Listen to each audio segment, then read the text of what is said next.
Sa puso ng Unibersidad ng Oxford, isang pahayag ang yumanig sa mundo. Isang bansang arkipelago sa Timog Silangang Asya ang may monopolyo sa isang yaman na mas mahalaga pa kaysa sa langis. Pinagtawanan ito ng mga pinuno ng mundo hanggang sa mailantad ang mga datos na hindi maitatanggi na nagpatahimik sa buong bulwagan. At pagkatapos, isang nakakabaliw na panukala ang inihain. Ibigay sa bansang iyon ang lahat ng blankong tseke na gusto nila dahil ang kinabukasan ng sangkatauhan ay nasa kanilang mga kamay. Kaya ano ang yaman na ito na tanging Pilipinas lamang ang mayroon na mas mahalaga pa sa langis? Bakit kailangang Pilipinas ang magmay-ari nito para magkaroon ng kahulugan? Ating alamin. Bago natin simulan ang kwento, na-click mo na ba ang like button at nag-subscribe sa channel? Salamat sa iyong suporta. Magandang araw. Ako si Professor Alistair Finch mula sa Unibersidad ng Oxford. Ngayon, nakaupo ako sa harap ng aking computer upang ibahagi sa inyo ang isang kwentong aking pinagdaanan. Isang araw noong Marso, habang ang hangin ng tagsibol ay nagpapalipad ng mga bulaklak ng cherry blossom sa bakuran ng Oxford, isang internasyonal na komperensya ang idinaos sa bulwagan ng Blavatnik School of Government na may temang hinaharap na teknolohikal na hegemonya at ang supply chain ng mga yaman. Ang mga tiket sa komperensya ay naubos sa loob lamang ng 24 na oras. Ang mga opisyal ng gobyerno mula sa iba't ibang bansa at mga matataas na lider mula sa mga pandaigdigang korporasyon ang pumuno sa mga espesyal na upuan sa likuran. Isang tensyon na parang sasabog anumang oras ang bumalot sa buong bulwagan. Alam ng lahat na ang talakayan ngayon ay magiging isang mahalagang panukat para sa direksyon ng teknolohikal na hegemonya sa hinaharap. 10 taon na ang nakalilipas, isa lamang akong ordinaryong ekonomista. Ngunit nang masaksihan ko ang matinding kompetisyon sa mga yaman sa pagitan ng mga bansa noong krisis sa pananalapi ng 2008, nagkaroon ako ng isang kamangha-manghang realisasyon. Ang tunay na hegemonya sa ika-21 siglo ay hindi nagmumula sa lakas militar o ekonomiya, kundi sa pagkontrol sa mga pangunahing yaman at hindi nakikitang teknolohiya, lalo na nang mapagtanto ko kung gaano kawalang alam ang mundo tungkol sa mga semiconductor. Ang puso ng modernong sibilisasyon, ganap kong binago ang direksyon ng aking pananaliksik. Pagtingin ko sa salamin, maputla ang aking mukha, bahagyang nanginginig ang aking mga kamay. Ang aking aklat, The Invisible Resource War, ay nagdulot ng mas malaking alon ng kontrobersya kaysa sa inaasahan sa mga akademiko at mga gumagawa ng patakaran. Kaya, inimbitahan ako sa kaganapan ngayon. Ngunit hindi ako sigurado kung ang aking argumento ay kayang tumayo laban sa mga pinakamatalinong isip sa mundo. Huminga ako ng malalim at naglakad patungo sa bulwagan. Pagbukas pa lang ng pinto, isang mabigat na katahimikan ang sumalubong sa akin.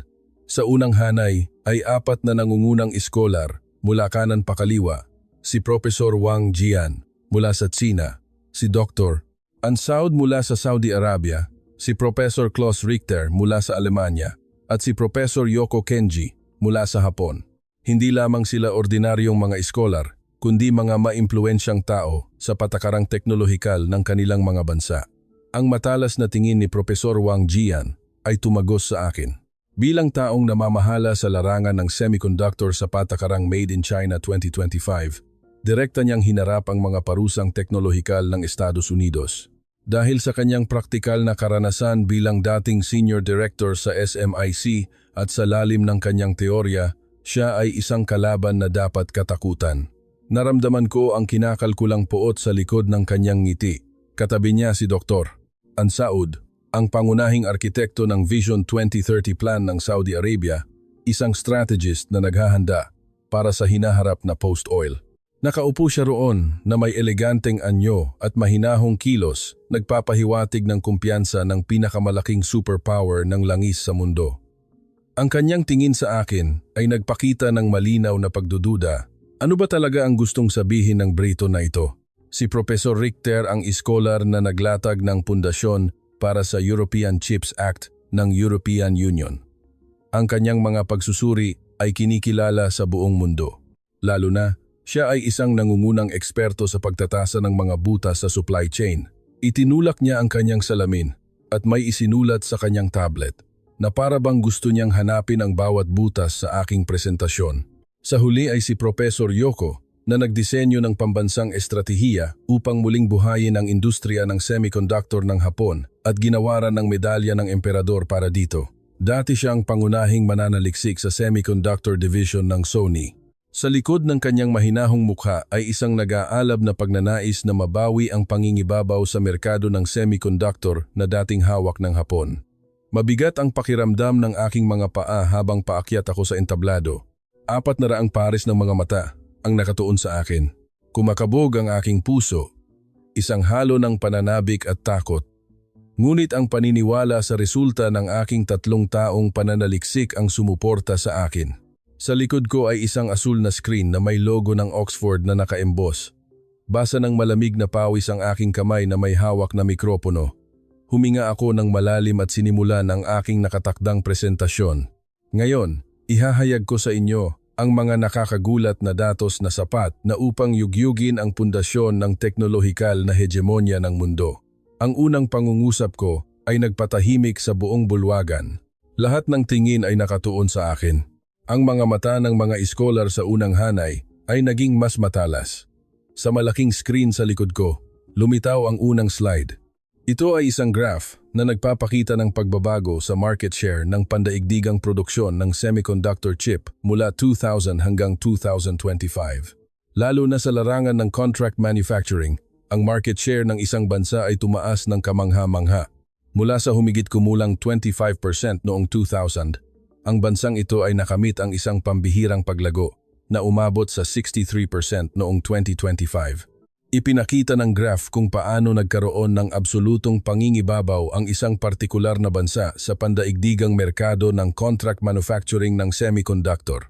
Ang teknolohiya ng bansang ito ay hindi lamang mahalaga para sa mga smartphone o computer, kundi may malaking impluensya rin sa bawat modernong platform ng teknolohiya mula sa mga dekuryenteng sasakyan, artificial intelligence, cloud computing, hanggang sa quantum computing sa hinaharap. Sinadya kong hindi sabihin kung anong bansa ito.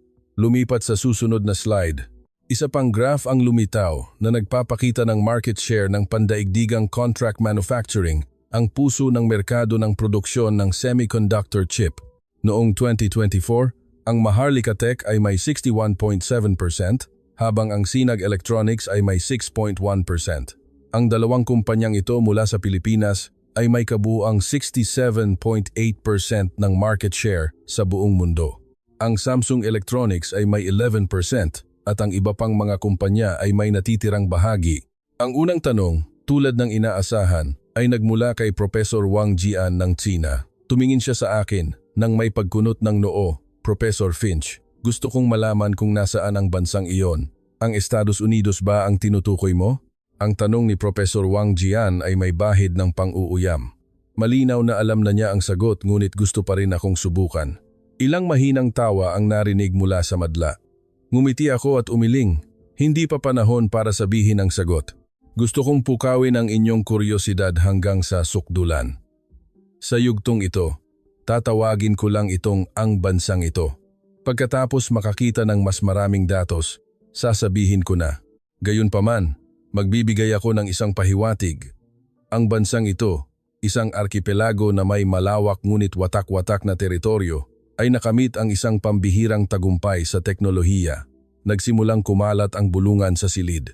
Sa isang internasyonal na kumperensya sa Universidad ng Oxford, na binibigyang diin ang teknolohiya ng isang bansa maliban sa Estados Unidos, ay kakaiba na. Ilang manonood ang nagsimulang magbulungan. Ang mga mukha ng mga iskolar sa unang hanay ay lalong naging seryoso. Lumipat sa susunod na slide. Mas tiyak na mga numero ang lumitaw. Ito ay isang talahanayan ng market share sa mundo ayon sa bawat sektor ng industriya ng semiconductor.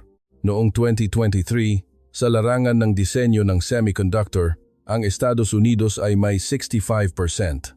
Sa larangan ng kagamitan sa pagmamanupaktura, ang Estados Unidos at Hapon ay parehong nangunguna na may 24% bawat isa. Ngunit sa aktwal na kapasidad ng produksyon, lalo na sa paggawa ng semiconductor chip, ang bansang ito ay may absolutong unang pwesto. Sa larangan ng advanced process technology, sila rin ay nasa pinakamataas na antas sa mundo. Sa sandaling iyon, muling nagtanong si Professor Wang Jian, Ang kanyang boses ay nagpapakita na ng kanyang hinala. Professor, wag nang magpaligoy-ligoy pa. Sabihin mo na ng diretso. Ang Pilipinas ba ang tinutukoy mo? Nagsimulang magbulungan ang buong bulwagan. Ang mga delegado mula sa Tsina ay nagpalitan ng tingin. Ang delegasyon ng Saudi Arabia ay kumunot ang noo. Si Professor Yoko mula sa Hapon ay patuloy pa ring nagsusulat na may walang emosyong mukha. Tumango ako at ngumiti. Oo, tama ang hula ni Professor Wang Jian. Ang bansa na may pinakamataas na paglago at market share sa graph ay ang Pilipinas. Isang bansa na may populasyon na mahigit 100 million na gumagawa ng 63% ng produksyon ng semiconductor sa buong mundo. At sa larangan ng pinaka-advanced na process technology, nananatili silang nangunguna, hindi ba't kawili-wili. Isang hindi inaasahang reaksyon ang nangyari. Ang mukha ni Professor Wang Jian ay nanigas sandali. Si Dr. An Saud mula sa Saudi Arabia ay hayagang nagpakita ng hindi pagsang-ayon. Mula sa likurang hanay, nagsimulang marinig ang mga bulungan. Bakit Pilipinas? Mayroon din naman ang Estados Unidos. Paano naman ang China? Biglang itinaas ni Dr. An Saud ang kanyang kamay. Ang kanyang mukha ay nababalot ng pagdududa. Professor Finch, sinasabi mong pambihira ang mga semiconductor ng Pilipinas. Ito ay tila medyo may kinikilingan. Sa praktikal na paraan, hindi ba't ang mga superpower tulad ng Estados Unidos o China ang mas mahahalagang manlalaro sa karera para sa teknolohikal na hegemonya? Bukod pa rito, hindi ba't masyadong simpleng paraan ang paggamit lamang ng mga istatistika upang hatulan ang kakayahang teknolohikal? Mahinahon akong sumagot, ngunit may kaunting pagkagulat sa aking kalooban. Sa harap ng maagang hamon na ito, Dr. An Saud, ang mga numero ay hindi nagsisinungaling. Bagamat ang Estados Unidos ang nangingibabaw sa disenyo at kagamitan, sa aktwal na produksyon at rate ng tagumpay, ang Pilipinas ay ganap na nakahihigit. Halimbawa, sa prosesong mas mababa sa 3 nanometer, ang rate ng tagumpay ng mga kumpanyang Pilipino ay umaabot sa halos 92%, malayo sa kanilang mga kakumpetensya ng 18 hanggang 20%. Sa sandaling iyon, mahinahong nagtanong si Professor Yoko mula sa Hapon. Kung gayon, Professor, bakit mo partikular na binibigyang pansin ang Pilipinas? Mayroon bang espesyal na dahilan para i-highlight mo ang teknolohiya ng semiconductor ng Pilipinas? Sumagot ako ng may bahagyang ngiti. Mayroon po, Professor Yoko. Ang pangunahing tema ng kumperensya ngayon ay teknolohikal na hegemonya at ang supply chain ng mga yaman. Ang nilalaman na ipapakita ko sa susunod ay magpapakita na ang espesyal na posisyon ng Pilipinas ay hindi isang teknolohikal na pagkakataon lamang, kundi nag-ugat sa isang kawili-wiling modelo na may kaugnayan sa mga yaman. Ngunit ito ay simula pa lamang. Ang susunod na slide na inihanda ko ay nagpatindi pa sa tensyon sa bulwagan. Sa screen, lumitaw ang isang listahan at graph ng mga yamang pinakamaraming ginagamit sa mundo. Ang unang pwesto ay tubig. Nakakagulat. Ang pangalawang pwesto ay buhangin. Ang langis ay nasa ika-4 na pwesto lamang. Ngayon, gusto kong pagtuunan ng pansin ang talakayan tungkol dito. Madalas nating itinuturing ang langis bilang isang estratehikong yaman, ngunit sa katotohanan, kung walang buhangin, ang modernong sibilisasyon ay ganap na babagsak. Konstruksyon, paggawa ng salamin, at pinakamahalaga, mga semiconductor. Ang buhangin ay ang mahalagang pundasyon ng modernong lipunan. Bawat taon, ang mundo ay kumukuha ng humigit kumulang 50 bilyong tonelada ng buhangin, 23 beses na mas marami kaysa sa pagkonsumo ng langis. Si Professor Wang Jian mula sa Tsina ay nagsalita sa isang tono na halos nangungutya, ang Saudi Arabia ay may langis, ang Tsina ay may rare earth at maraming likas na yaman. Bakit biglang pinag-uusapan ang buhangin? Hindi ba't ang buhangin ay isang pangkaraniwang yaman na matatagpuan kahit saan? Nasisiyahan ako na ang iyong tanong ay patungo sa direksyon na gusto ko. Tumingin ako ng diretso sa kanyang mga mata at sumagot, Professor Wang Jian, ang mga silicon wafer, ang puso ng mga semiconductor, ay gawa sa mataas na kalidad na buhangin, mas tiyak, mula sa silika. Ngunit hindi lahat ng uri ng buhangin ay maaaring gamitin para sa paggawa ng semiconductor. Upang makagawa ng mga napakanipis na silicon wafer, kailangan natin ng quartz crystal na may kadalisayan na higit sa 99.9%, isang bagay na napakabihira sa kalikasan. Sa sandaling iyon, Sumingit si Dr. Ansaud na may pagkagulat. Sandali, ang aming Saudi Arabia ay puro disyerto. Ang ibig mong sabihin, ang uri ng buhangin na iyon ay hindi maaaring gamitin para sa industriya ng semiconductor? Sa wakas, dumating na ang tanong na hinihintay ko.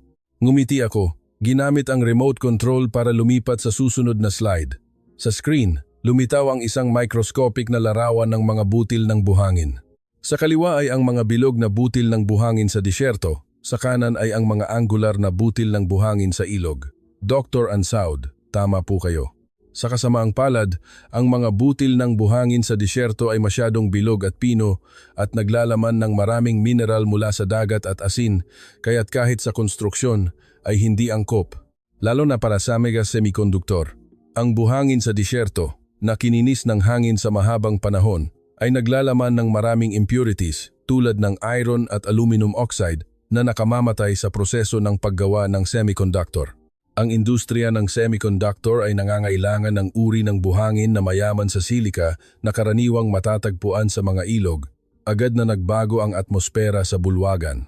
Isang maliit na bulungan ang lumitaw sa gitna ng mga iskolar. Lalo na, ang delegasyon ng Saudi Arabia ay nagsimulang mag-usap ng mabilis sa wikang Arabe. Ngunit ang kanilang mga mata ay nagsimulang magdugtong-dugtong sa mga piraso ng puzzle sa kanilang mga isipan. Si Professor Richter mula sa Alemanya ay maingat na nagtanong, kung gayon, ang ibig mong sabihin ay ang Pilipinas, isang bansang may mahabang baybayin, maraming kabundukan at ilog, ay may kaugnayan sa yamang buhangin na ito. Kung gayon, bakit ang mga bansang bulubundukin tulad ng Alemanya, Switzerland o Austria ay hindi naging mga superpower sa semiconductor? Ito mismo ang tanong na gusto ko. Lumipat sa susunod na slide. Isang mapa ng topografiya at distribusyon ng mga ilog sa Pilipinas ang lumitaw. Professor Richter, isang napakagandang tanong. Ang pagiging espesyal ng Pilipinas ay nakasalalay sa kanyang geographical na katangian. Dahil sa maringal na kabundukan ng Sierra Madre na tumatakbo sa kahabaan ng bansa, ang Pilipinas ay mayaman sa mga batong mayaman sa quartz. Ang napakahalaga ay maraming malalaking ilog na nagmumula sa mga kabundukang ito tulad ng Ilog Cagayan at ang sistema ng Ilog Pasig. Ang topograpiyang ito ay lumilikha ng perpektong kondisyon para sa mga batong mayaman sa quartz na mabulok, na bumubuo ng mataas na kalidad na quartz sand na naiipon sa mga kapatagan sa tabi ng ilog. Sa Alemanya, ang Ilog Rhine ay mahaba at mabagal na nagiging sanhi ng malawak na pagkalat ng buhangin. Samantala, ang mga ilog sa Pilipinas tulad ng Ilog Cagayan at Ilog Pasig ay nakakonsentra na bumubuo ng mga deposito ng mataas na kalidad na quartz. Ang mukha ni Professor Wang Jian ay lalong naging iritado. Ibinaba niya ang kanyang panulat sa mesa at nagtanong sa isang medyo matigas na boses. Kahit na ganoon, kaya bang gumawa ng Pilipinas ng sarili nilang high-purity quartz para sa mga semiconductor?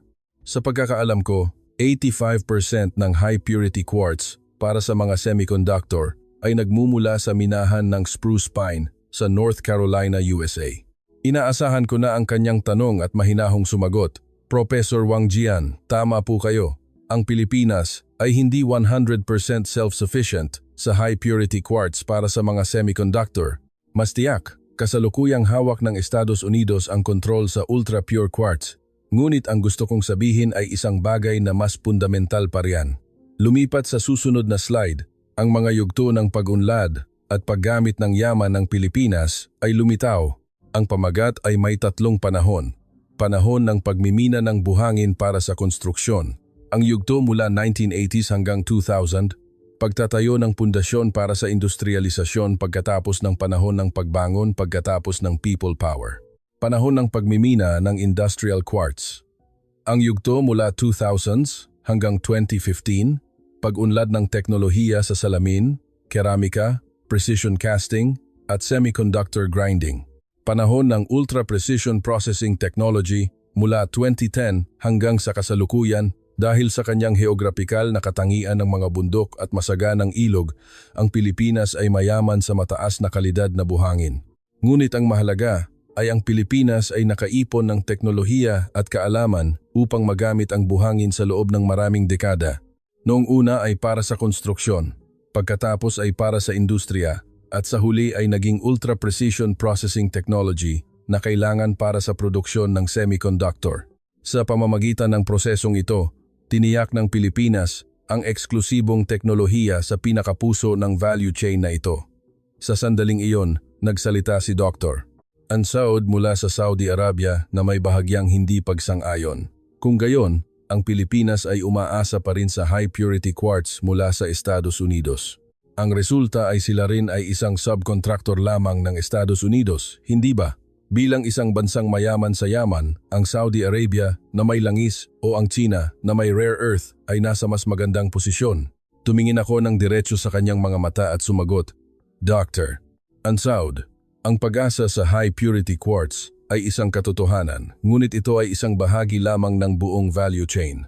Ipapakita ko sa inyo ang isang kawili-wiling istatistika. Sa produksyon ng semiconductor, ang gastos ng mga hilaw na materyales ay mas mababa sa 5% ng kabuuang gastos.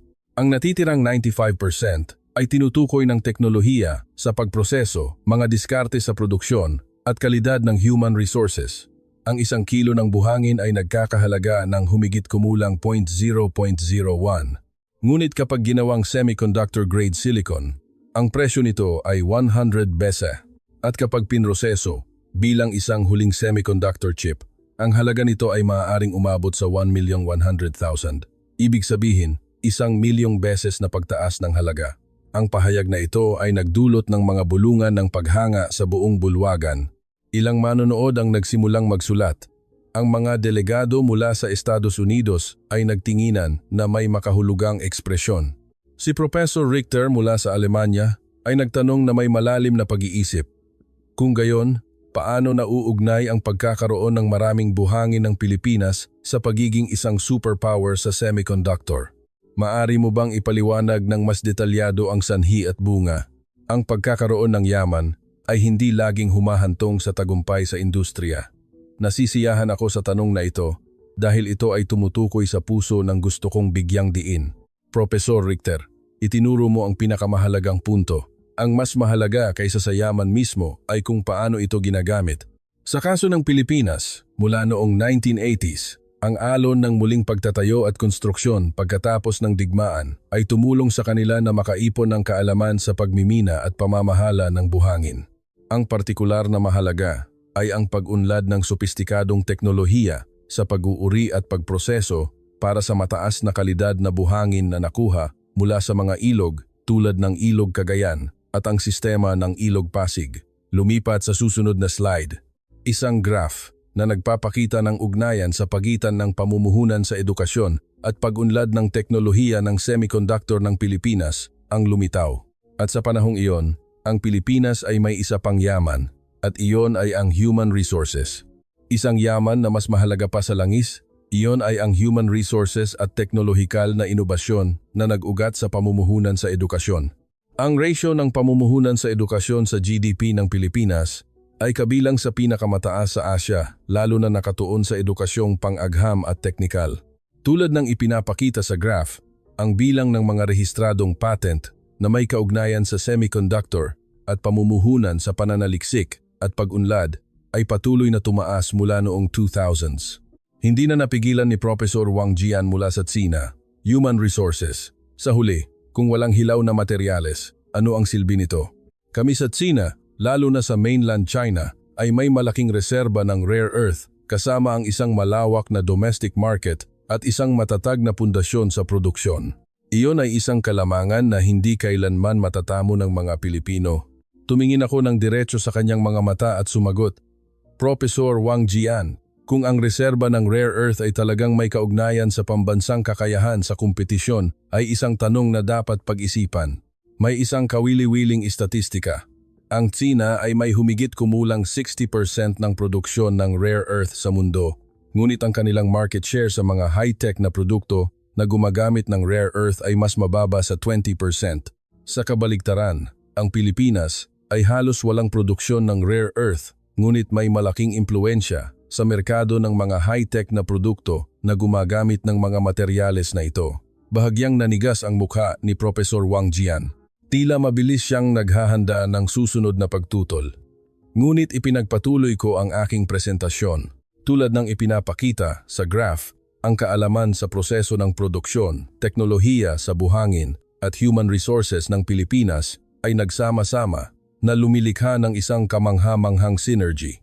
Ang resulta ay ang posisyon ng isang superpower sa semiconductor ngayon. Ang partikular na kawili-wili ay ang rate ng tagumpay ng industriya ng semiconductor ng Pilipinas.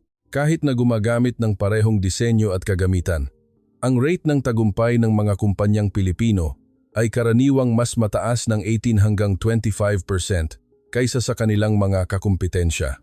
Ito ay makakamit lamang sa pamamagitan ng teknolohiya, sopistikadong kontrol sa proseso at pamamahala ng kalidad.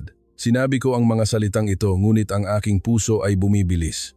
Habang tumatalas ang mga tanong, lalong nanginginig ang aking kumpiyansa at mula sa mga mukha ng mga iskolar, nakikita ko ang malinaw na pagdududa. Lalo na, ang delegasyon ng China at Saudi Arabia ay halos naglalabas ng isang puot na hangin.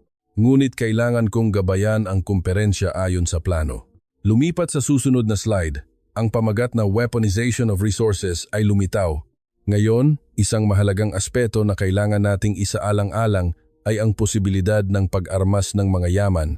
Sa kasaysayan, ang mga yaman tulad ng langis ay ginamit bilang isang kasangkapan para sa pampulitikang presyon. Ang krisis sa langis noong 1973 ay isang klasikong halimbawa. Kung gayon, maaari bang gawing sandata ang isang yaman tulad ng buhangin? Tumayo si Profesor Wang Jian mula sa China mula sa kanyang upuan. Professor Finch, ang Saudi Arabia ay puno ng buhangin. Ang China ay mayroon ding malalawak na disyerto. Bakit mo partikular na binibigyang pansin ang Pilipinas? Ito ay hindi isang objektibong pananaliksik, kundi isang pagkiling sa isang partikular na bansa. Bukod pa rito, kontrolado ng Estados Unidos ang high-purity quartz. Ang Pilipinas ay maaaring maparalisa anumang oras. Idinagdag ni Dr. Ansaud mula sa Saudi Arabia. Tama iyon. Ang aming disyerto sa Saudi Arabia ay isang walang katapusang dagat ng buhangin. Sa teknolohiya, maaari naming minahin ito anumang oras. Kahit na maubos ang langis, mayroon pa rin kaming disyerto, isang walang hanggang yaman. Nagpatuloy ang mga mapaghamong salita. Ang bulungan sa madla ay lalo ring lumakas. Karamihan sa mga tao ay tumango na para bang sumasang-ayon sa argumento ni na Professor Wang Jian at Dr. Ansaud. Nagsimulang mamasa ang aking mukha sa pawis. Ito ang unang pagkakataon na inatake ako ng sabay-sabay ng mga nangungunang iskolar sa mundo. Ngunit inasahan ko ito at naghanda para sa hamon na ito. Huminga ako ng malalim at mahinahong sumagot, Professor Wang Jian, Dr. Ansaud, iginagalang ko ang inyong mga pananaw, ngunit nais kong bigyang diin muli, hindi lahat ng buhangin ay pare-pareho. Ang buhangin sa disyerto, dahil sa istruktura ng butil nito, ay hindi angkop para sa produksyon ng semiconductor o konstruksyon. Ito ang mga resulta ng mga eksperimento na inihanda ko. Sa malaking screen, lumitaw ang mga pinalaking larawan ng mga butil ng buhangin at iba't ibang resulta ng eksperimento. Ang pagkakaiba sa istruktura sa pagitan ng buhangin sa disyerto at buhangin sa ilog.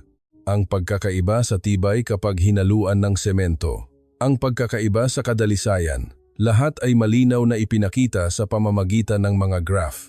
Ang konkretong gawa sa buhangin sa disyerto ay may tibay lamang na 30 hanggang 40% kumpara sa paggamit ng buhangin sa ilog. Bukod pa rito, upang makamit ang 99.999% na kadalisayan na kailangan para sa produksyon ng silicon wafer, kailangan natin ng quartz na nabuo sa mga partikular na kondisyong heolohikal. Hindi natutugunan ng buhangin sa disyerto ang kondisyong iyon. Itinulak ni Professor Richter mula sa Alemanya ang kanyang salamin at matalas na nagtanong kung ang buhangin ng Pilipinas ay napakahusay. Bakit ang kanilang localization rate ng high-purity quartz ay 0%? Ang presentasyon ng profesor ay tila may lohikal na kontradiksyon. Ang atmosfera sa bulwagan ay lalong naging puot. Kahit sa gitna ng madla, nararamdaman ko ang mga mapagdudang tingin na nakatuon sa akin. Malamig na pawis ang tumutulo sa aking likod. Ngunit ngayon, hindi ako maaaring umatras. Professor Richter, isang napakagandang tanong. Ang katotohanan na kasalukuyang hawak ng Estados Unidos ang monopolyo sa ultra-pure quartz. Ang minahan ng Spruce Pine sa North Carolina ay may mga natatanging katangiang heolohikal at sa kasalukuyan ay napakahirap maghanap ng alternatibong mapagkukunan. Bumalik ako sa slide na nagpapakita ng mapa ng pandaigdigang supply chain ng quartz sandali. Ngunit upang malutas ang problemang ito, ang Pilipinas ay lumapit mula sa tatlong direksyon. Una, pinag-iba-iba nila ang kanilang mga mapagkukunan sa pamamagitan ng pamumuhunan sa mga dekalidad na minahan ng quartz sa Australia at Norway. Pangalawa, sa halip na magpatibay ng isang konfrontasyonal na diskarte tulad ng China, tiniyak nila ang isang matatag na supply sa pamamagitan ng isang alyansa sa Estados Unidos. Pangatlo, malaki ang kanilang ipinuhunan sa pagbuo ng sintetikong quartz at nakamit na ang ilang mga resulta. Lumipat ako sa susunod na slide. Ang pamagat na possibility of resource weaponization ay muling lumitaw, lalong nagpatindi sa tensyon sa bulwagan. Kung lilimitahan ng Pilipinas ang pag-export ng buhangin, ang industriya ng konstruksyon at isang bahagi ng industriya ng semiconductor ay maaapektuhan din. Bagamat hindi kasing lakas ng alas ng Estados Unidos na ultra-pure quartz, ang industrial sand ay isa ring mahalagang yaman sa internasyonal na merkado. Sa katunayan, dahil sa kawalan ng balanse sa supply at demand ng buhangin para sa konstruksyon sa loob ng bansa, sinimulan ng Pilipinas na limitahan ang pagmimina ng buhangin sa dagat mula noong 2018. Naapektuhan nito ang merkado ng konstruksyon ng mga kalapit na bansa. Sinabi ni Dr. Ansaud mula sa Saudi Arabia sa isang tono na halos nangungutya. Profesor, masyadong pinalalaki iyan. Maaari bang magdulot ng malaking epekto sa internasyonal na kalakalan ang pag-export ng buhangin ng Pilipinas? Kung ikukumpara sa langis, ang laki nito ay hindi gaanong mahalaga. Kung lilimitahan ng Saudi Arabia ang pag-export ng langis, ang buong mundo ay mapaparalisa. Ngunit ang buhangin ng Pilipinas ay walang ganoong epekto. Sinubukan kong manatiling kalmado at sumagot. Magbibigay ako ng isang praktikal na halimbawa. Ang Singapore, upang palawakin ang kanilang teritoryo, ay nag-import ng malaking halaga ng buhangin mula sa Pilipinas. Noong 2007, nang ganap na ipinagbawal ng Pilipinas ang pag-export ng buhangin dahil sa mga dahilan ng pangangalaga sa kapaligiran, ang presyo ng buhangin sa Singapore ay tumaas mula 25 bawat metro kubiko hanggang 15, higit sa doble. Ang kanilang industriya ng konstruksyon ay lubhang naapektuhan. Ipinapakita nito na ang buhangin ay isang estratehikong yaman na mas mahirap palitan kaysa sa inaakala natin. Huminto ako sandali. Tiningnan ang buong silid. Nagsimulang magbago ang mga ekspresyon ng madla. Ang ilan ay maingat na nagsusulat. Ang iba ay nagtinginan na may pagtataka. Ang mahalaga ay hindi ang buhangin mismo, kundi ang teknolohiya sa pagproseso ng buhangin. Hindi lamang nagbebenta ng buhangin ang Pilipinas, kinokontrol nila ang buong value chain mula sa paggawa ng buhangin na maging silicon, silicon na maging wafer, at wafer na maging semiconductor. Lumilikha ito ng isang napakalaking halaga sa ekonomiya. Ang halaga ng export ng semiconductor ng Pilipinas bawat taon ay umaabot sa humigit kumulang 180 bilyon, higit pa sa taunang halaga ng export ng langis ng Saudi Arabia. Sinabi ni Professor Wang Jian mula sa China sa isang halos may pagdududang boses. Ang resulta ay nakadepende ang Pilipinas sa Estados Unidos tapos pinag-uusapan ang pag-armas ng buhangin. Nakakatawa. Sa anumang kaso, kapag itinigil ng Estados Unidos ang supply ng quartz, babagsak ang industriya ng semiconductor ng Pilipinas. Professor Finch, ang iyong presentasyon ngayon ay talagang nakakadismaya. Kulang sa akademikong objektibidad. Nagsimulang magbulungan ang buong bulwagan. Musika. Ang ibang mga iskolar ay nagsimula ring pumanig kina Professor Wang Jian at Dr. Ansaud. Mas bumilis ang tibok ng aking puso, lalong lumalala ang sitwasyon. Umiling din si Professor Yoko mula sa Hapon, nagpapakita ng hindi paniniwala. Ngunit hindi ko pa nailalabas ang pinakapuso ng aking argumento. Huminga ako ng malalim at lumipat sa susunod na slide. Ang puso ng hegemonya sa semiconductor ay high-purity quartz, kagamitan, at teknolohiya sa disenyo. Ang katotohanan na halos hawak ng Estados Unidos ang monopolyo sa lahat ng tatlong larangang ito. Ang katotohanan din na bahagyang nakadepende ang Pilipinas. Ngunit sa pananaw na iyon lamang, hindi natin maipapaliwanag ang kasalukuyang posisyon ng Pilipinas sa pandaigdigang merkado ng semiconductor. Lumipat ako sa susunod na slide. Sa ilalim ng pamagat na katayuan ng patent sa semiconductor ng Maharlika Tech at Sinag Electronics, lumitaw ang isang listahan ng mga pangunahing patent na pag-aari ng mga kumpanyang Pilipino at ang kanilang tinatayang halaga. Ang Maharlika Tech ay kasalukuyang may hawak ng pinakamaraming patent sa mundo na may kaugnayan sa pagproseso ng chip. Lalo na, sila ay nasa isang monopolistikong posisyon sa 3-nanometer process technology, FinFET technology, at Open Extreme Ultraviolet Lithography Application Technology. Ang mga patent na ito ay ganap na hindi makukuha sa pamamagitan lamang ng contract manufacturing para sa teknolohiya ng Estados Unidos. Tumango si Professor Richter mula sa Alemanya. Oo, mahalaga ang mga patent. Ngunit, Professor, sa huli ay inamin mo rin na ang Pilipinas ay isang dependenteng partido lamang. Kung ang Estados Unidos, dahil sa mga estratehikong dahilan, ay ititigil ang pag-export ng high-purity quartz, ano ang mangyayari sa industriya ng semiconductor ng Pilipinas? Ngumiti ako sa kanya. Ang pangunahing tanong, Professor Richter, una sa lahat, sasabihin ko ang isang katotohanan. Naghanda na ang Pilipinas para sa senaryong iyon. Alam niyo ba ang tungkol sa digmaang pangkalakalan sa pagitan ng Timog Korea at Hapon sa nakaraan? Noong 2019, nang limitahan ng Hapon ang pag-export ng 3 pangunahing materyales sa semiconductor sa Timog Korea, ang Samsung ay nalagay sa malaking kaguluhan.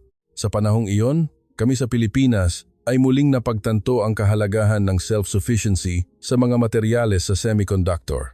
Dahil dito, sa panahong iyon, itinulak ng gobyerno at mga kumpanya ng semiconductor ng Pilipinas ang lokalisasyon ng mga pangunahing materyales sa semiconductor. Sa loob lamang ng 4 na buwan, nagtagumpay sila sa lokalisasyon at pagtatayo ng mga alternatibong supply chain.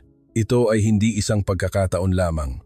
Higit pa rito, ang Pilipinas ay may teknolohiya sa produksyon at human resources na nasa pinakamataas na antas sa mundo. Hanggat masisiguro ang ultra-pure quartz, maaari pa rin silang magpakita ng malakas na kakayahan sa kompetisyon kahit na walang Estados Unidos.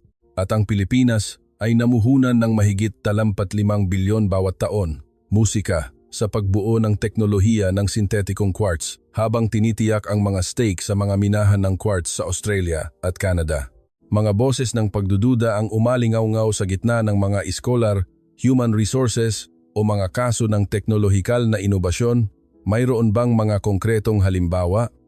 Pakiramdam ko ay mga abstract na argumento lamang iyon.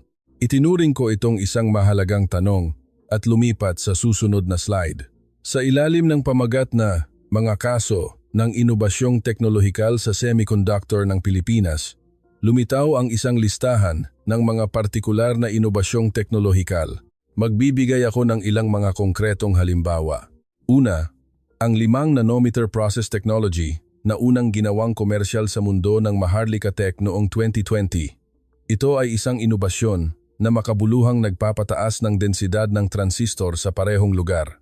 Ito ay isang malaking hakbang sa teknolohiya na hindi nakamit ng anumang kumpanya sa Estados Unidos o China. Ipinakita ko ang isang cross-sectional na imahe ng 5-nanometer process at ang proseso ng produksyon ng bawat layer. Pangalawa, ang susunod na henerasyong teknolohiya ng AI processor ng Sinag Electronics ay makabuluhang nagpabuti sa pagganap ng AI computing sa mga chipset ng smartphone. Ang teknolohiyang ito ay resulta ng tagumpay ng mga inhinyerong Pilipino sa isang diskarte na isinuko na ng Qualcomm. Sunod, ipinakita ko ang isang cross-sectional na imahe ng advanced packaging technology na chip-on-wafer-on-substrate CoWoS ng Maharlika Tech. Pangatlo, ang teknolohiya ng CoWoS ay ang puso ng AI semiconductors. Ang Maharlika Tech ay may higit sa 90% ng market share sa mundo sa larangang ito. Ang teknolohiyang ito ay isang inobasyon na nagbibigay ng high-speed na data sa mga uri ng computation-intensive semiconductors tulad ng mga GPU na nagiging pisikal na pundasyon para sa modernong revolusyon ng AI. Gayunpaman, kahit na nagpaliwanag ako, hindi tumigil ang mga pagpuna. Isang bagong debate ang sumiklab, lalo na tungkol sa issue ng kapaligiran. Si Dr. Ansaud, mula sa Saudi Arabia, ay nagtanong ng may hamon. Sige, sabihin na nating sinasamantala ng Pilipinas ang dekalidad na buhangin, Ngunit hindi ba't ang labis na pagmimina ng buhangin mula sa mga ilog o baybayin ay magdudulot ng pinsala sa kapaligiran? Tulad ng pagmimina ng shale oil ng Estados Unidos na binatikos dahil sa pagsira sa kapaligiran, ang pagmimina ng buhangin ng Pilipinas ay mayroon ding problema sa pagiging sustainable. Ang tanong na ito ay tumama sa isang sensitibong issue. Ang issue ng kapaligiran ay isa sa pinakamahalagang pagsasaalang-alang sa anumang aktibidad ng pagmimina ng yaman. Maingat akong sumagot. Ang kritisismo ni Dr. Ansaud ay napakahalaga. Oo, iyon ang dahilan kung bakit malaki ang ibinaba ng gobyerno ng Pilipinas sa pagmimina ng buhangin sa dagat mula noong 2016 at nagsimulang mamuhunan sa pagbuo ng mga alternatibong materyales. Ang partikular na kapansin-pansin ay ang kakayahan ng Pilipinas na muling buhayin ang kapaligiran. Lumipat ako sa susunod na slide. Ipinapakita ang mga kaso ng mga plano sa pagbabalik sa dati ng baybayin at ilog sa Pilipinas. Sa nakalipas na ilang taon, ang Pilipinas ay namuhunan ng kabuuang 30 bilyon sa mga proyekto ng pagpapanumbalik ng ekosistema sa mga pangunahing lugar ng pagmimina ng buhangin tulad ng mga basin ng Ilog Cagayan at Ilog Pasig.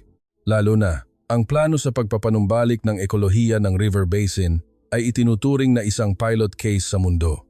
Bukod pa rito, nangunguna rin sila sa teknolohiya ng pagbuo ng artipisyal na buhangin mula sa mga basurang pang-industriya. Sinabi ni Profesor Wang Jian mula sa Tsina nang may pang-iinis. Kung gayon, ang resulta ay hindi maaaring magmina ng malalaking dami para i-export o gawing sandata. Kung gayon, wala ring saysay ang buhangin, hindi ba?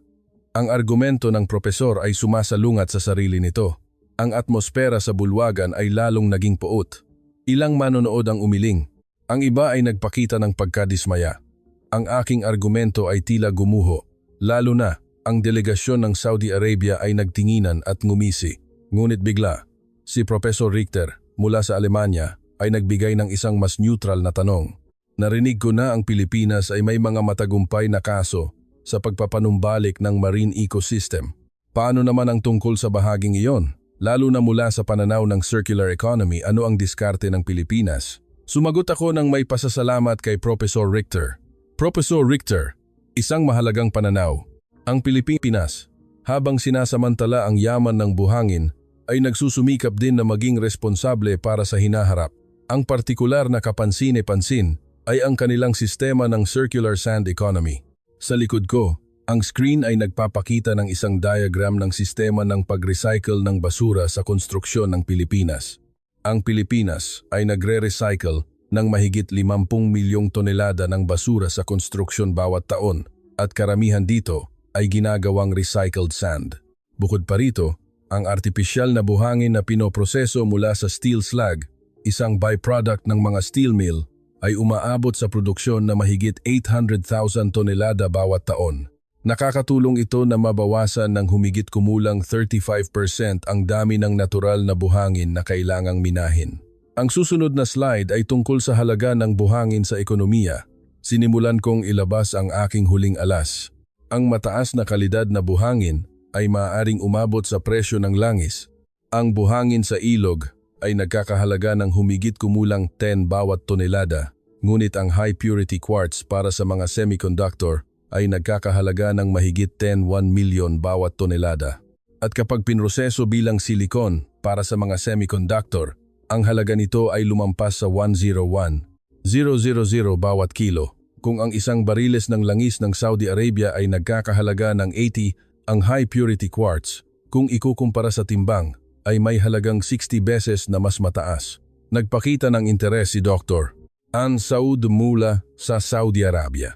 Kung gayon, maaari ring taasan ng Pilipinas ang presyo ng buhangin at i-export ito para kumita sa ekonomiya, hindi ba? Maaari ba silang magtayo ng isang sand OPEC tulad ng OPEC? Tumango ako. Sa teorya, posible. Sa kasalukuyan, malaki ang domestic demand ng Pilipinas kaya't mahirap palakasin ang pag-export ng walang kondisyon. Ngunit ang posibilidad na ang idinagdag na halaga ng mataas na kalidad na buhangin na ginawa ng Pilipinas ay maipakita sa internasyonal na merkado ay malinaw. Lalo na ang teknolohiya sa pagmimina ng buhangin na palakaibigan sa kapaligiran at ang teknolohiya sa recycled sand na binuo ng Pilipinas. Ang mga ito mismo ay isang industriya ng kaalaman na may mataas na halaga sa pag-export. Tila kinailangan ding aminin ni Professor Wang Jian mula sa Tsina. Bagamat ang Tsina ay may mas malaking network ng pagkonsumo at distribusyon, ang teknolohikal na diskarte ng Pilipinas ay napakahalaga rin. Ngunit ano ang kaugnayan nito sa pandaigdigang teknolohikal na hegemonya? Iyon pa rin ang isang tanong. Sinabi ngayon ni Dr. Ansaud ng Saudi Arabia nang may seryosong mukha. Tunay ngang mukhang pangkaraniwan ang buhangin, ngunit ang uri na ginagamit para sa konstruksyon o mga semiconductor ay talagang napakahalaga. Kami sa Saudi Arabia, habang naghahanda para sa panahon ng post-oil, ay kailangan ding isaalang-alang ang aspetong ito. Nang medyo huminahon ang sitwasyon, biglang tumayo si Professor Wang Jian mula sa kanyang upuan at itinaas ang kanyang kamay. Professor, mula pa kanina, pinupuri mo lang ang Pilipinas. Tumatanggap ka ba ng pondo sa pananaliksik mula sa mga kumpanyang Pilipino? Ang resulta ay kung walang Estados Unidos, walang kwenta ang Pilipinas. Walang quartz ng Estados Unidos, walang kagamitan sa semiconductor ng Estados Unidos, walang software sa disenyo ng Estados Unidos. Ang industriya ng semiconductor ng Pilipinas ay hindi mabubuhay ng isang araw. Bigla ring nagbago ng saloobin si Dr. Ansaud mula sa Saudi Arabia. Naniniwala rin kami na ang mga disyerto ay maaaring magamit para sa industriya ng semiconductor sa pamamagitan ng espesyal na pagproseso ng kemikal. Ang Saudi Arabia, sa kanilang Vision 2030 plan, ay namuhunan ng 10 bilyong dolyar sa pagbuo ng mga advanced na materyales. Hindi ito isang espesyal na kaso na para lamang sa Pilipinas. Muling mabilis na lumala ang sitwasyon, nagsimulang mag-usap ang buong bulwagan, lalo na ang mga opisyal ng gobyerno at mga lider ng negosyo na nakaupo sa unang hanay ay lahat ay may seryosong mukha. Sumagot ako nang may kaunting pag-aalinlangan. Siyempre, ang Estados Unidos ang tagapagtustos ng high-purity quartz. Ang Saudi Arabia ay mayroon ding malaking potensyal sa pananaliksik at pag-unlad. Hindi ko sinasabi na ang Pilipinas lamang ang espesyal, ngunit sinusuri ko ang isang modelo kung paano ang isang pangunahing yaman tulad ng buhangin ay maaaring humantong sa pambansang kakayahan sa kompetisyon. Isang tao sa likod ng bulwagan ang sumigaw. Ngunit bakit mo pinapanigan ang Pilipinas ng ganyan? Isang hindi objektibong presentasyon. Matalas na nagtanong si Professor Richter mula sa Alemanya, dahil ba sa espesyal na relasyon sa pagitan ng Estados Unidos at Pilipinas kaya ka nagbibigay ng isang may kinikilingang presentasyon bilang isang iskolar na Briton? Pinapanigan mo ba ang isang geopolitical na kaalyado? Sa isang saglit, gumuho ang aking diwa. Hindi ko inaasahan ang ganoong direktang pagpuna. Lalo na ang akusahan ng hindi pagiging objektibo sa akademya ay ang pinakamalaking kahihiyan para sa isang iskolar. Nabulol ako sa gulat. Ako, nagsasalita lang ako batay sa datos. Mas matindi ang atake ni Professor Wang Jian mula sa Tsina. Ang kanyang boses ngayon ay halos nangungutya. Ano ba ang mayroon sa Pilipinas? Nasa antas lang ng konstruksyon. Ang high-purity quartz para sa mga semiconductor ay nakadepende sa Estados Unidos. Ang teknolohiya sa produksyon ay nangangailangan din ng kagamitan mula sa Estados Unidos. Ang EUV lithography equipment ay gawa lamang ng ASML ng Netherlands. Binibili lang ito ng Pilipinas at ginagamit. Sa objektibong paraan, ang Pilipinas ay isang subcontractor lamang ng Estados Unidos at Europa. Ngumisi si Dr. Ansaud mula sa Saudi Arabia at idinagdag. Ang resulta ay ang buhangin na mas mahalaga kaysa sa langis na hindi ganap na makontrol ng Pilipinas. Ano ang saysay nito? Hindi ba't sila ay isang bansang nakadepende sa Estados Unidos? Kahit paano, ganap na kontrolado ng Saudi Arabia ang langis. Iyon ang isang tunay na bansang mayaman sa yaman. Nag-freeze ang atmosfera sa bulwagan, basa ng pawis ang aking noo, nagsimulang manginig ang aking mga kamay, kumakabog ang aking puso. Sinubukan kong sumagot. Medyo sobra na iyan. Hindi pa ako tapos magsalita. Matalas na sumingit si Professor Richter mula sa Alemanya. Professor, sa puntong ito, talagang nagtataka ako. Bakit mo pinapanigan ang Pilipinas? Maari mo bang pabulaanan at patunayan na mali ang aming mga puna? Hindi ako makasagot. Isang nakakabinging katahimikan ang bumalot. Lahat ng mata ay nakatuon sa akin. pakiramdam ko ay gumuho ang aking 3 taong naipon na kaalaman at reputasyon. Ang tablet na naglalaman ng aking mga materyales sa presentasyon ay nadulas sa aking kamay, muntik nang mahulog sa sahig. Nagmamadali ko itong sinalo. Ngumiti ng may tagumpay si Profesor Wang Jian mula sa China, may sinabi sa Mandarin sa mga taong nakapaligid sa kanya at malakas na sinabi sa Ingles. Ha, malinaw na. Sa huli, kapag hinigpitan ng Estados Unidos ang supply ng buhangin, walang magagawa ang Pilipinas. Ang kumperensya ngayon ay muling nagpatunay sa pagkiling laban sa Asya. Hindi rin naitago ni Dr. Ansaud mula sa Saudi Arabia ang kanyang pangalipusta. Profesor, kung hindi maginhawa, hindi na kailangang magsalita pa. Sa pagkakita ng isang mahabang pananaliksik na gumuho ng ganyan, medyo naaawa rin ako. Malamig na pawis ang tumutulo sa aking noo, tuyo ang aking bibig. Karaniwan, agad akong tututol. Ngunit sa hindi malamang dahilan, blanko ang aking isip, nanginginig ang aking kamay na may hawak na mikropono. Ang ibang mga iskolar ay nagsimula ring mag-usap. Umiling din si Profesor Yoko mula sa Hapon, nagpapakita ng pagkadismaya. Profesor, ang iyong argumento ay may malalaking butas. Lalo na, ang paliwanag sa ugnayan sa pagitan ng yaman ng buhangin at teknolohiya ay napakahina pa rin. Ang buong bulwagan ay nalunod sa isang mabigat na katahimikan. Tila ninanamnam ng mga iskolar ang pakiramdam ng tagumpay. Nagbubulungan ang madla, naghahagis ng mga tingin ng awa sa akin. Mukhang isang may kinikilingang presentasyon. Masyadong mahina ang argumento. Ganoon ang malinaw na atmosfera. Sa sandaling iyon, naramdaman kong gumuho ang lahat. 3 taong pananaliksik, daan-daang panayam, hindi mabilang na pagsusuri ng datos, lahat ay naging walang kabuluhan. Tumingin ako sa orasan sa dingding. Kalahati pa ng oras ng presentasyon ang natitira. Ngunit nagduda ako kung kaya ko pang magpatuloy. At sa mismong sandaling iyon, dumating ang pinakamahalagang sandali sa aking buhay. Biglang, isang eksena ang lumitaw sa aking isipan. 2 taon na ang nakalilipas nang bumisita ako sa isang planta ng semiconductor sa Pilipinas. Sinabi sa akin ng isang inhinyero, Profesor, hindi lang kami gumagawa ng mga semiconductor mula sa isang butil ng buhangin. Ginagawa namin ito sa isang kulturang nagpapahalaga sa bawat butil ng buhangin. Huminga ako ng malalim, gumawa ng isang desisyon. Naramdaman ko na kung hindi ngayon, hindi na magkakaroon ng pagkakataon. Ngayon, kailangan kong isugal ang lahat. Bigla kong ibinaba ang tablet, umalis sa podium, at pumunta sa gitna ng bulwagan, sa harap mismo ni na Profesor Wang Jian at Dr. Ansaud. Lahat ng manonood ay tumingin sa akin ng may pagtataka. Mga ginoo at ginang, ngayon dito musika tinatalakay natin ang direksyon ng teknolohikal na hegemonya sa hinaharap na lampas sa isang simpleng akademikong talakayan. Pinapanigan ko ba ang Pilipinas? Hindi. Sinasabi ko lang ang katotohanan na ipinakita ng datos. Bumalik ako sa podium, kinuha ang remote control. Sandali lang po, mga ginoo at ginang. May isa pa akong graph na gusto kong ipakita sa inyo. Upang ipakita kung paano nagbunga ang kombinasyon ng pamumuhunan sa human resources at infrastruktura ng buhangin ng Pilipinas. Pinindot ko ang remote control, lumipat sa isang ganap na bagong set ng mga slide. Sa screen, lumitaw ang isang graph na may 3 linyang sabay-sabay na tumataas. Ipinakita ng datos mula 2000 hanggang 2023 ang bilis ng paglago ng pamumuhunan sa edukasyon, ang bilis ng paglago ng pananaliksik at pag-unlad sa industrial silicon, at ang bilis ng paglago ng export ng semiconductor.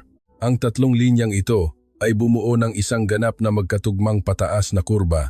Ang Pilipinas ay itinuturing na mahirap sa yaman, ngunit sa katotohanan, dahil sa mga kabundukan at ilog, nakaipon sila ng karanasan sa paggamit ng dekalidad na buhangin.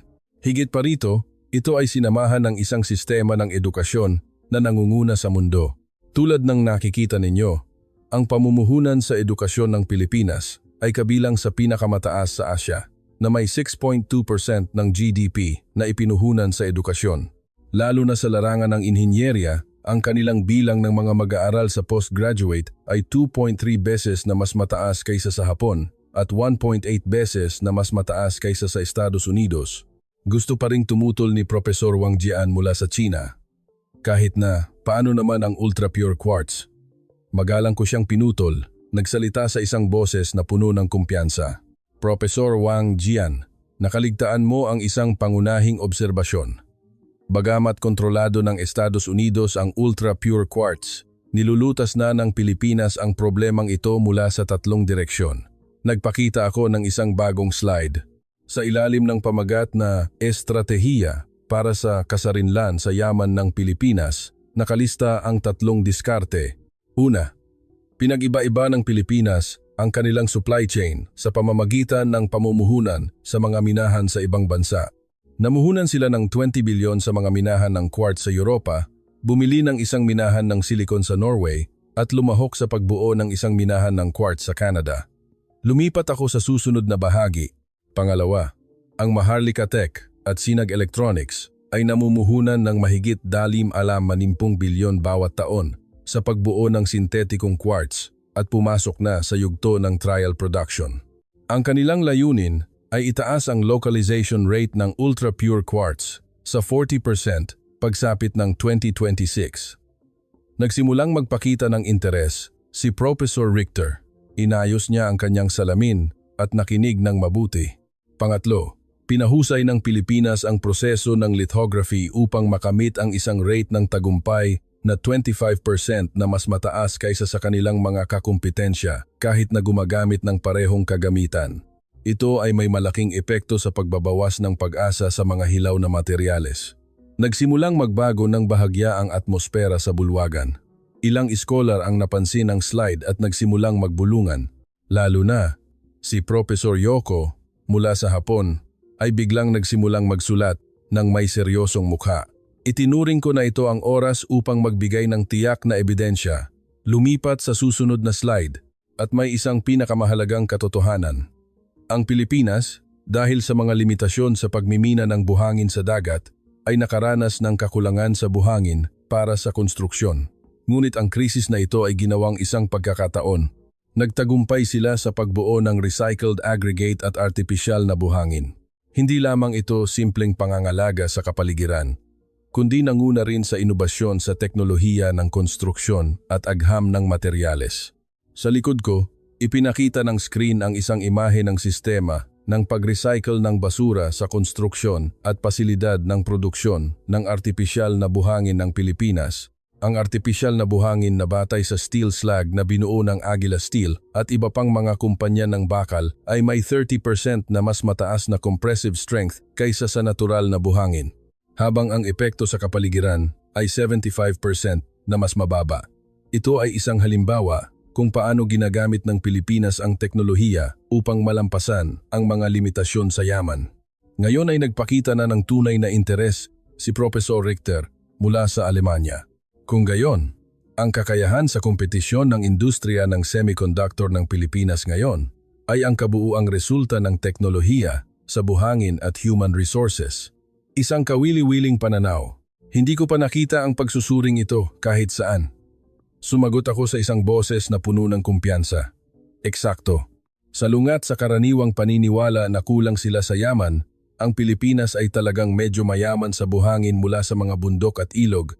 Kasama ang teknolohikal na inobasyon sa pamamagitan ng edukasyon, sila ay ganap na hindi isang bansa na basta na lamang minamanipula ng Estados Unidos. Lumipat ako sa susunod na slide. Sa pagkakataong ito, isang graph na naghahambing ng bilang ng mga rehistradong patent na may kaugnayan sa semiconductor at citation index sa pagitan ng mga bansa. Tulad ng nakikita ninyo dito, nalampasan ng Pilipinas ang Estados Unidos mula noong 2021. At pinanatili ang unang pwesto sa mundo sa bilang ng mga rehistradong patent na may kaugnayan sa semiconductor. Ang mas mahalaga ay ang Patent Citation Index, isang index na nagpapakita ng halaga ng isang patent. Ang mga patent sa semiconductor ng Pilipinas ay 2.1 beses na mas mataas kaysa sa Hapon, 2.8 beses na mas mataas kaysa sa Tsina, at umabot sa 0.95 beses kumpara sa Estados Unidos. Ang halaga ng patent na katumbas ng Estados Unidos ay tila nagpagulat sa madla. Nagsimulang magbago ang mga mukha ng mga iskolar. Malinaw na nalilito sila at nagtinginan. Hindi ka pani-paniwala. Nakuha ko muli ang aking kumpiyansa at nagpatuloy sa pagsasalita. Ang kombinasyon ng buhangin, Isang yaman na mas mahalaga kaysa sa langis at teknolohiya at edukasyon ang nagdala sa Pilipinas upang maging isang superpower sa semiconductor. Hindi ito isang pagkakataon, kundi resulta ng isang pangmatagalang pambansang estratehiya sa pag-unlad. Kung babalewalain natin ang kaso ng Pilipinas, kung saan ang teknolohiya sa kapaligiran at human resources ay lumikha ng isang synergy, hindi natin tumpak na mahuhulaan ang hinaharap ng pandaigdigang teknolohikal na hegemonya.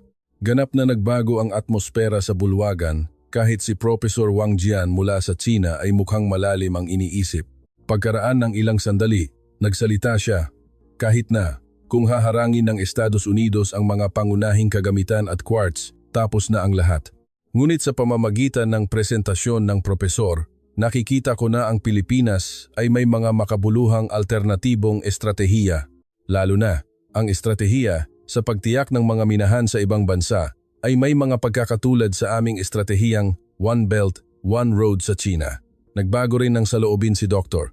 An Saud mula sa Saudi Arabia. Kung gayon, may posibilidad bang ang buhangin sa disyerto ng Saudi Arabia ay maaaring minahin sa pamamagitan ng mga espesyal na proseso? Maaari ba kaming sumangguni sa teknolohiya ng Pilipinas? Ngumiti ako at sumagot. Siyempre, ang Saudi Arabia ay mayroon ding malaking potensyal. Sa katunayan, ang ilang mga lugar sa disyerto ng Saudi Arabia ay may mga deposito ng silicate mineral na hindi gaanong na-weather. Sa espesyal na pagproseso, maaari silang gamitin bilang industrial silicon. Ngunit ang Pilipinas ay naglakbay sa landas ng tagumpay sa pamamagitan ng mga dekada ng karanasan. Para makahabol ang gitnang silangan, kailangan ng oras, pamumuhunan, at angkop na teknolohikal na kooperasyon. Ang mga iskolar ngayon ay nagpalitan ng tingin at nag-usap. Naramdaman ko ang isang atmosfera na ang Pilipinas ay mas malakas kaysa sa kanilang inaakala. Lalo na, binuksan ni Professor Yoko mula sa Hapon ang kanyang laptop at masigasig na may hinahanap. Malinaw na iba na ang atmosfera sa bulwagan. Si Professor Richter mula sa Alemanya ay nagtanong ng may seryosong mukha. Maaari bang gamitin sa Europa ang teknolohiya sa pagmimina ng buhangin na palakaibigan sa kapaligiran at teknolohiya sa pag-recycle ng Pilipinas? Hinaharap din namin ang problema ng kakulangan sa yaman ng buhangin. Tumango ako. Malamang. Ang modelo ng circular sand economy ng Pilipinas, lalo na ang teknolohiya ng artipisyal na buhangin na gumagamit ng basura sa konstruksyon, ay napakaangkop para sa mga urbanisadong bansa sa Europa. Ang mga kumpanyang Pilipino ay nag-export na ng teknolohiyang ito sa Alemanya, Pransya at Espanya. Ang sustainable na pamamahala ng yaman ng buhangin ay isang larangan na nangangailangan ng internasyonal na kooperasyon. Nagtanong pa si Dr. An, kung gayon, ayon sa propesor, sa hinaharap, aling bansa ang mangunguna sa larangan ng yaman ng buhangin? Maingat akong sumagot. Ang mas mahalaga kaysa sa pangingibabaw ng isang bansa ay isang network ng kooperasyon. Ang Estados Unidos ay nagbibigay ng mataas na kadalisayang quartz. Ang Pilipinas ay nagbibigay ng teknolohiya sa pagproseso. Ang Europa ay nagbibigay ng teknolohiya sa pagmimina na palakaibigan sa kapaligiran. Ang China ay nagbibigay ng malakihang kapasidad sa produksyon. Sa proseso ng muling pagsasaayos ng pandaigdigang merkado ng buhangin, hinuhulaan ko na lilitaw ang isang modelo kung saan ginagamit ng mga bansa ang kanilang mga kalakasan at nagtutulungan. Ngunit si Professor Wang Jian mula sa China ay nagbigay ng isa pang hamon. Ang resulta ay ang argumento ng propesor na ang industriya ng semiconductor ng Pilipinas ay maaaring mabuhay ng walang Estados Unidos. Hindi ba't iyan ay isang napaka-eksageradong pahayag? Mahinahon akong sumagot. Professor Wang Jian, hindi ko sinasabi ang absolutong kalayaan, kundi ang isang antas ng relatibong autonomiya. Kaagad, sa kondisyon ng ganap na pagputol mula sa Estados Unidos, magiging napakahirap para sa Pilipinas na mapanatili ang kanilang industriya ng semiconductor. Ngunit ang mahalaga ay patuloy na binabawasan ng Pilipinas ang antas ng pag-asa na iyon. Lumipat ako sa isa pang slide. Sa ilalim ng pamagat na pagbabago sa antas ng pag-asa sa dayuhan ng industriya ng semiconductor ng Pilipinas, lumitaw ang isang trendline mula 2010 hanggang 2023. Tulad ng nakikita ninyo, ang antas ng pag-asa sa dayuhan ng industriya ng semiconductor ng Pilipinas ay makabuluhang bumaba mula 68% noong 2010 hanggang sa 38% noong 2023. Lalo na, ang localization rate sa larangan ng kagamitan at materyales ay patuloy na tumataas. Sa positibong siklo sa pagitan ng human resources, teknolohiya sa buhangin at kapaligiran, ang Pilipinas ay may ganap na kakayahang higit pang itaas ang antas ng kanilang autonomiya hanggang sa punto na maaari silang makipagsabayan sa Estados Unidos. Tinanong ni Dr. Ansaud mula sa Saudi Arabia ang huling tanong. Kahit na hindi ito tulad ng pag-aari ng Saudi Arabia sa langis. Hindi ba't masyadong pinapaganda ng propesor ang Pilipinas? Bakit nakatuon sa Pilipinas ng ganyan? Ngumiti ako at sumagot, Doktor, hindi ko pinapaganda ang Pilipinas. Sinusuri ko ang isang kawili-wiling modelo na ipinakita ng datos. Siyempre, mahalaga rin ang langis ng Saudi Arabia, ngunit ang langis ay masyado nang napag-aralan at ang estratehikong halaga nito ay malawak ng kilala. Sa kabaligtaran, ang mekanismo kung paano ang isang pangunahing yaman, tulad ng buhangin, ay humahantong sa pambansang kakayahan sa kompetisyon ay hindi pa sapat na napag-aralan. Ipinakita ko ang huling slide, isang katotohanan na napatunayan ng mga numero. Ako rin ay nagulat. Akala ko ito ay isang lupain na tigang sa buhangin. Ngunit lumabas na mayroong isang kaso ng pag-unlad dahil sa buhangin na nilikha mula sa mga bundok at ilog.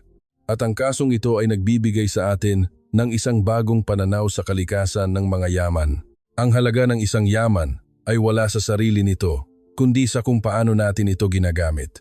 Ang mga iskolar ngayon ay tahimik, tila wala nang masasabing pagtutol. Ang delegasyon ng Saudi Arabia ay nag-usap sa wikang Arabe. Ang mga iskolar na Tsino ay tiningnan ang mga graph ng may seryosong mukha. May bumulong, Timog Silangang Asya. Pagtingin sa mga graph at istatistika, hindi maitatanggi. Kinailangan ding aminin ni Professor Wang Jian mula sa Tsina ang kahalagahan ng human resources at teknolohiya. Kami sa Tsina ay kailangan ding mamuhunan ng higit sa teknolohiya sa pagmimina sa halip na tumuon lamang sa yaman mismo. Tila malalim din ang iniisip ni Dr. Ansaud mula sa Saudi Arabia. Maaari ba nating malampasan ang mga limitasyon ng buhangin sa disyerto gamit ang teknolohiya tulad ng Pilipinas? Kailangan nating idagdag ang pananaw na ito sa aming Vision 2030 plan. Nag-uusap din ang mga iskolar na Aleman at Hapon. Iniisip lang ang pag-asa sa Estados Unidos. Ang dekalidad na buhangin at mga alternatibong patakaran ng Pilipinas ay napakakawili-wili. Kailangan ding isaalang-alang ng Europa ang diskarteng ito. Tiningnan ko ang kanilang reaksyon at tinapos ang aking presentasyon. Mga Ginoo at Ginang, bagamat sa simula ay minamaliit natin ang Pilipinas, ang kombinasyon ng buhangin, teknolohiya at human resources na aking binanggit ay ang nakatagong pundasyon na nagdala sa industriya ng semiconductor ng Pilipinas sa unang pwesto sa mundo. Hindi ito isang teknolohikal na pagkakataon, kundi resulta ng kombinasyon ng geographical na katangian at mga halagang pangkultura ng bansang iyon. Ang mga Pilipino, sa isang kulturang nagpapahalaga sa bawat butil ng buhangin, ay lumikha ng mga nangungunang semiconductor chip sa mundo. Huminga ako ng malalim, muling tiningnan ang buong bulwagan. Ang pandaigdigang teknolohikal na hegemonya sa huli ay hindi maaaring imonopolyo ng isang bansa. Kung walang pandaigdigang kooperasyon, imposible iyon. Ang quartz ng Estados Unidos, ang teknolohiya sa pagproseso ng Pilipinas, ang mga materyales ng Hapon, ang kagamitan ng Europa. Tanging kapag lahat ng mga elementong ito ay gumagana ng sama-sama, ang tunay na teknolohikal na inobasyon ay maaaring mangyari. Lumitaw ang huling slide kasama ang aking conclusion. Conclusion, ang kombinasyon ng buhangin, isang yaman na mas mahalaga kaysa sa langis at teknolohiya at edukasyon ang nagdala sa Pilipinas upang maging isang superpower sa semiconductor. Ang high-purity quartz ay pinamumunuan pa rin ng Estados Unidos, ngunit pinapataas ng Pilipinas ang antas ng kanilang autonomiya sa maraming paraan. Sa panahon ng pag-asa sa isa't isa, ang simpleng konklusyon na ang Pilipinas ay isang dependenteng bansa lamang ay isang pagkakamali. Kapag nauunawaan natin ang geopolitical na kahulugan ng yaman ng buhangin, mas tumpak nating mahuhulaan ang tanawin ng teknolohikal na hegemonya sa hinaharap. Ang buong bulwagan ay ganap na tahimik, walang nagbigay ng pagtutol, sina Professor Wang Jian mula sa China at Dr. An Saud mula sa Saudi Arabia ay tumango rin sa katahimikan. Bigla, isang tao sa likurang hanay ang nagsimulang pumalakpak. Agad na kumalat ang palakpakan sa buong bulwagan. Isang napakahusay na pananaliksik batay sa hindi mapag-aalinlangan ng datos ng lohikal. Sa wakas ay inamin ni Professor Wang Jian, hindi ko inaasahan na isang iskolar na Briton ang magbibigay ng ganoong pananaw. Talagang nagbukas ng isipan. Taos-pusong humanga rin si Dr. An Saud. Nagtapos ang kumperensya. Pagkaalis ng lahat ng manonood, mag-isa akong nakatayo sa entablado. Ang huling screen ng slide ay nanatiling nakasindi na may mga salitang buhangin at ang kinabukasan. Nanginginig pa rin ng bahagya ang aking mga kamay, ngunit sa pagkakataong ito ay dahil sa kagalakan. Ang kumperensya noong araw na iyon ay lumampas sa isang simpleng akademikong talakayan, naging isang pagbabago sa aking buhay. Ang mga iskolar na sa simula ay may puot ay sunod-sunod na nagpahayag ng interes sa aking pananaliksik. Isang buwan pagkatapos, isang espesyal na issue ng isang international na akademikong journal ang inilathala na may temang yaman ng buhangin at ang kinabukasan ng teknolohikal na hegemonya. Ang aking pangalan ay nakilala sa akademya bilang isang iskolar na nagpanukala ng isang bagong modelo ng teknolohikal na geopolitics. Ang pinakanakakagulat na pagbabago ay ang reaksyon mula sa mga gobyerno. Ang kagawaran ng komersyo ng Estados Unidos ay bumuo ng isang espesyal na komite upang muling suriin ang estratehikong halaga ng high-purity quartz. Inanunsyo ng China ang kanilang Sand Self-Sufficiency 2030 Plan. Nagtayo ang Saudi Arabia ng isang sentro ng pananaliksik sa pang-industriyang aplikasyon ng buhangin sa disyerto. Lalo pang pinalakas ng gobyerno ng Pilipinas ang kanilang pambansang sistema ng pamamahala ng yaman ng buhangin. Ang pinakamagandang nangyari ay 6 na buwan pagkatapos. May balita na si Dr. An Saud mula sa Saudi Arabia ay nagtagumpay sa pagbuo ng isang pambihirang teknolohiya na ginagawang materyales para sa mga semiconductor ang buhangin sa disyerto. Sa isang panayam sa media, sinabi niya, "Ang presentasyon ni Professor Finch ang nagbigay sa akin ng inspirasyon." Si Professor Wang Jian mula sa China ay nag-alok din ng pakikipagtulungan sa pananaliksik sa akin. Si Professor Yoko mula sa Hapon ay naglathala ng isang papel tungkol sa pangangailangan ng kooperasyon sa pagitan ng Maharlika Tech at Rapidus ng Hapon. Ngayon, ang mundo ay pumasok sa isang bagong bukang liwayway ng kompetisyon sa yaman na tinatawag na Sand Wars. Ang buhangin ay nagsimulang kilalanin bilang isang yaman na mas mahalaga kaysa sa langis at natural gas, na bumubuo ng isang network ng kooperasyon sa yaman ng buhangin sa pagitan ng mga bansa, at ang Pilipinas ay nasa sentro ng network na iyon. Hindi lamang bilang isang superpower sa produksyon, kundi bilang isang pioneer na nagbabahagi sa mundo ng kanilang sustainable na teknolohiya sa pagmimina ng yaman ng buhangin. Tuwing naiisip ko ang kumperensya sa Oxford noong araw na iyon, naaalala ko ang sandaling matapang kong hinarap ang katotohanan. Sa simula, tiniis ko ang pangaalipusta at pagdududa mula sa buong mundo, ngunit sa huli, nakumbinsi ko sila gamit ang datos at lohika. Minsan, ang mga pinakaordinaryong bagay tulad ng isang butil ng buhangin ay maaaring magbago sa buong paradigma ng mundo. Ang pinakamahalagang aral ay ang halaga ng isang yaman ay wala sa sarili nito, kundi sa kung paano natin ito ginagamit. Tulad ng kung paano ginawa ng Pilipinas ang mga ordinaryong butil ng buhangin na maging puso ng teknolohiya, ang talino at tiyaga ng tao ay maaaring lumikha ng pambihirang halaga mula sa mga pinakasimpleng bagay. At iyon ang pinakamalaking pag-asa na gusto kong patunayan noong araw na iyon. Anong aral ang natutunan mo sa kwento ngayon? Kung nagustuhan mo ang nilalamang ito, huwag mag-atubiling magbigay ng isang like. Ang bawat suporta mo ay ang aming motibasyon upang magpatuloy sa paglikha.